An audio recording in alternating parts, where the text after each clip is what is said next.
hello everyone. Ayan, nandito na naman tayo. Mag-bla bla bla bla. Ayan.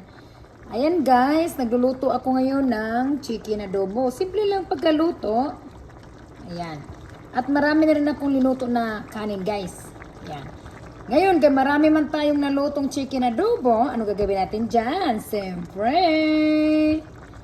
bibigyan ko yung kapitbahay namin guys, yung sa imprant ng guys. Ayan, kasi kahapon, marami kong nalutong pansit, ay nagbigay po ko ng 3 bahay.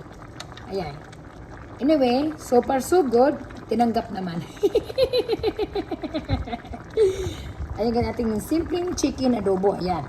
So ngayon, sa imprant namin ng kapitbahay, hindi rin ako muagi sa likod guys.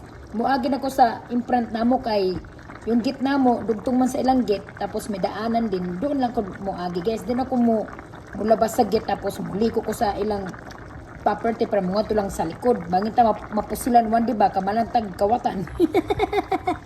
Ayan guys, ang ating chicken adobo, malapit na. Ayan na guys.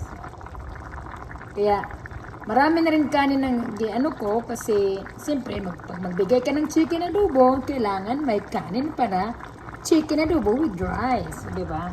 Kaya damo naman guys, no? Kailangan mag-share ako kasi maganda naman ang pakiramdam pag mag-share ka, lalo na pag tinatanggap ang pagkain. Siyempre, God is good, di ba? Chicken adobo lang tayo dyan, di ba? Huwag na ako magpakita guys, kaya wala pa ko ligo-ligo guys. Ayan.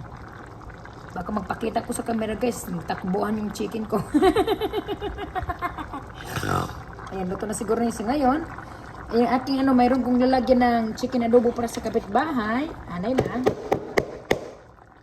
Ayan na guys, itong akong butangan guys. Ayan. Ayan, dako-dako guys. So, ayan, para happy ang kapitbahay. Diba? Oh, dako kayo. So, siyempre, kaya marami man kong kanin, isang platong kanin, o, diba? Ang swerte ng kapitbahay ko. Shana, oh, God is good all the time. Have a good day, everybody. It's me again, Pokwang.